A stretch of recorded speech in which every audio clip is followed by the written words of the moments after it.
श्रीमान लहर सिंह सिरोया जी। धन्यवाद सभापति जी। मेरा सौभाग्य का आप विराजमान हैं और मुझे समय भी 10 मिनट का मिल गया है, मैं कुछ बात अपनी कह सकूंगा। मैं शायद दोनों सदनों में जैन समाज जो सेवा और समर्पण के लिए जाना जाता है उनका एकमात्र मैं प्रतिनिधि हूँ जिसको मुझे बजट पर बोलने का मौका मिला है। मैं व्यापारी वर्ग से भी हूँ, पारिवारिक रूप से, तो बजट के बारे में इतना कुछ कहा गया है कि अगर मुझे विस्तार से दे तो मुझे इसमें कम से कम आधा घंटे का समय मिलना चाहिए, लेकिन जो आपका समय सीमा है उसमें मैं सीमित रहूँगा। ये बजट स्टेबिलिटी, फिस्कल डिसिप्लिन और महंगाई को नियंत्रित करने का बजट है और ये दिखाता है कि हमारी जो इकोनॉमिक व्यवस्था है देश के, विश्व के किसी भी बड़े देशों के मुकाबले हम एक गंभीर आर्थिक व्यवस्था का देश बन चुके हैं। इस बात को पूरा विश्व एक्नॉलेज कर रहा है। हम गंभीर और परिपक्व देश के नाते जाने जा रहे हैं। कुछ साथियों ने कहा कि ये उबाऊ था, तो आदरणीय सभापति जी मैं बताना चाहूँगा, ये आर्थिक बातों की चर्चा करना, अकाउंटेंसी करना, किसी भी व्यापार में, दुकान में अकाउंटेंसी करना बहुत मुश्किल का काम होता है, बहुत बोरिंग काम होता है, लेकिन वो करना पड़ता है। किसी भी देश की आर्थिक व्यवस्था के लिए जो मनन चिंतन होता है तो वो कोई रोचक बात नहीं होती है। कुछ लोगों को फिल्म की बात करेंगे तो अच्छा लगता है, किन्हीं को कुछ बात करें, कुछ इनकम टैक्स में कुछ गड़बड़ बढ़त कर दिया वो अच्छा लगता है, ऐसा नहीं है। ये गंभीर बजट रहा है और उसके लिए हमारे आदरणीय प्रधानमंत्री जी मोदी के नेतृत्व में आदरणीय निर्मला जी ने, जो हमारी राज्य से मेरे साथ ही निर्वाचित हुई हैं, उनका बड़ी मेहनत से तैयार किया बजट है और मैं उनका अभिनंदन करना चाहता हूँ, धन्यवाद करना चाहता हूँ।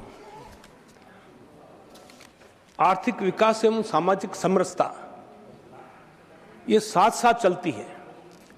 आर्थिक विकास के साथ में समाज का सामाजिक विकास भी होते रहना जरूरी है और ये जो जिस तरह का एक सामाजिक समरसता भी देश में बन चुका वातावरण कई योजनाओं के माध्यम से, तुम्हारे कांग्रेसी मित्रों को इसमें बड़ी उनको रास नहीं आ रहा है। ये कैसे हो गया? पूरे 12 वर्षों से देश एक तरह से आर्थिक प्रगति करता चल रहा है और कोई डिस्टर्बेंसेस नहीं है।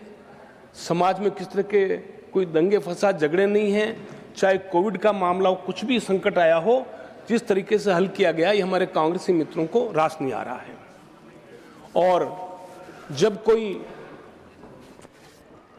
एक विदेशी वक्ता कह देता कि ये तो डेड इकोनॉमी है, तो हमारे कांग्रेसी मित्र आदरणीय खड़गे जी पधार गए हैं, मेरा सौभाग्य है, तो वो एकदम उछलने लगते हैं और कुछ दिनों के बाद ही जब वो विदेशी इकोनॉमिस्ट वापस अपनी बात को वापस लेता है तो कांग्रेस में निराशा छा जाती है और जब डील कुछ अच्छी होती है तो उसमें कुछ गलतियां निकाल करके किस तरह से ये किया तो बड़ा शर्मनाक है। लेकिन हमारे कांग्रेसी मित्रों को बुद्धि कब आएगी मुझे नहीं समझता हूँ।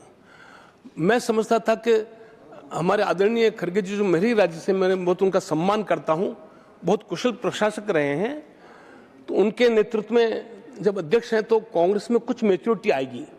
लेकिन मुझे लगता है कि वो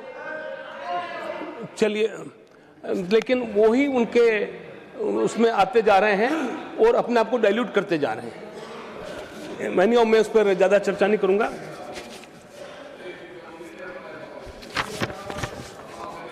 इसमें धनजन योजना का मैंने जैसा कि पूरे देश में सब वर्गों को, सब राज्यों को साथ में लेकर के जो विकास हो रहा है उसका एक उदाहरण मैं देना चाहूँगा अध्यक्ष जी।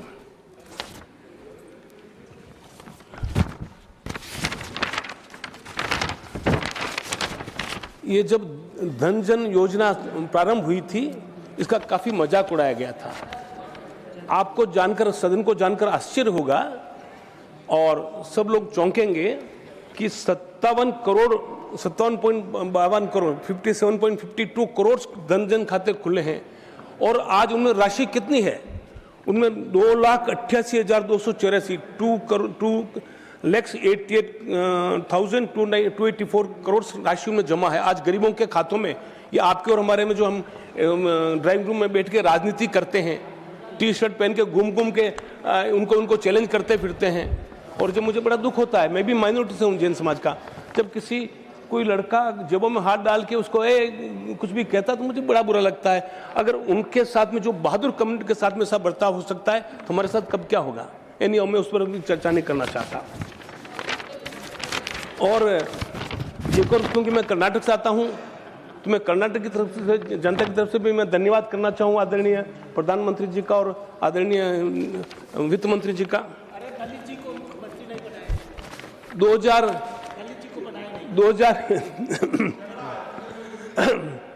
2009 से 2014 तक रेलवे का आवंटन है 835 करोड़ का था, 5 वर्षों में 835 करोड़। और आज इस बजट में 2026-27 के बजट में कर्नाटक को रेलवे में 7,748 करोड़ 9 टाइम्स बजट दिया है। और मैं तो आदरणीय खड़गे जी से आपके माध्यम से निवेदन करना चाहूंगा, नहीं हम तो तैयार हैं, लेकिन मेरा यह कहना है कि आदरणीय खड़गे जी के नेतृत्व में हमारे कर्नाटक राज्य में जो पिछले 6 महीने से झगड़ा चल रहा है मुख्यमंत्री को लेकर के, और मैं प्लीज एड्रेस मी सिरोया जी। मैं इसलिए कह रहा हूं नासिर हुसैन जी बैठ जाइए प्लीज कृपया। मैं इसलिए कह रहा हूं कि ये जो बजट में जो योजना है कर्नाटक को लेकर के योजना है गरीबों के लिए, उन योजनाओं का अगर लाभ मिले, किसानों को लाभ मिले, मजदूरों को लाभ मिले, आयुष्मान का लाभ मिले, तो कर्नाटक सरकार का अच्छे चलते रहना जरूरी है। और कर्नाटक में प्रशासन की क्या हालत है वो नासिर हुसैन जी भी जानते हैं, खड़गे जी भी जानते हैं, आदरणीय खड़गे जी जानते हैं, और जयराम रमेश जी भी जानते हैं, क्योंकि भी मेरे साथ रहना चाहे, मैं बता दूंगा। ऑनरेबल मेंबर अरे मैं कर्नाटक से आता हूं, मुझे मालूम है क्या प्रश्न आप सब जानते हैं। दूसरा एक बताऊं, जहां तक मैं जैन समाज से हूं, मैं माइनॉरिटी की व्यवस्था मैं समझता हूं व्यवस्था। मैंने जब आदरणीय प्रधानमंत्री जी ने एक नारा दिया था कि टीबी मुक्त भारत बनाने का, उसमें उन्होंने सभी सांसदों से रिक्वेस्ट किया था कि आप ये जो मरीज हैं निक्षय मित्र योजना के अंतर्गत उनको आप एडॉप्शन करें और 6 या 8 महीने तक उनको खाने का किट दें। तो अध्यक्ष जी, मुझे संतोष है इस बात का कि मैंने इसमें काफ़ी इस अभियान में रुचि ली और कई हमारे मंत्रालय के साथ मिलकर के, स्वास्थ्य मंत्रालय के साथ जिसमें स्टेट गवर्नमेंट का भी योगदान रहा, हमने आइडेंटिफाई करके मैंने कई लोगों को एडॉप्शन किया, मरीजों को। और मैं आप सबको राज्यसभा सदस्यों को जानकर संतोष होगा कि मैं सबसे ज़्यादा लेने वाला सांसद हूँ, जिसमें सबसे ज़्यादा मैंने अडॉप्ट किए हैं, ये रिकॉर्ड में है। तो अध्यक्ष जी, जब मैंने हमारे आदरणीय प्रधानमंत्री से मिला और मैंने जब उनको कहा कि मैंने टीबी नक्शा मित्र के अंतर्गत मैंने कई रोगी अडॉप्ट किए हैं राशन देने के लिए, तो उन्होंने पूछा क्या सब समुदाय के लोगों को लिया है? तो संजोग से मैंने उन इलाकों में गया था जहां सब समुदाय के लोग थे, तो मैंने जब उनको लिस्ट दी तो उन्होंने कहा कि नहीं, बहुत अच्छा काम किया है। तो उनका ये मूल मंत्र है कि सबका साथ सबका विकास मूल मंत्र है, जिसका साक्षी मैं हूं। और मैं खड़गे जी को, आदरणीय खड़गे जी को बताना चाहूंगा कि मैंने जब निक्षय मित्र के प्रोग्राम में जो प्रोग्राम किए थे उन जगहों में किए जिनके कांग्रेस के एमएलए हैं, आदरणीय खड़गे जी के एमएलए हैं, मैं नाम नहीं लेना चाहूंगा, और उसमें सब समुदाय के लोग ज्यादा हैं। मैंने कोई मैंने इसमें कोई भेदभाव नहीं किया। प्लीज कंक्लूड करिए प्लीज।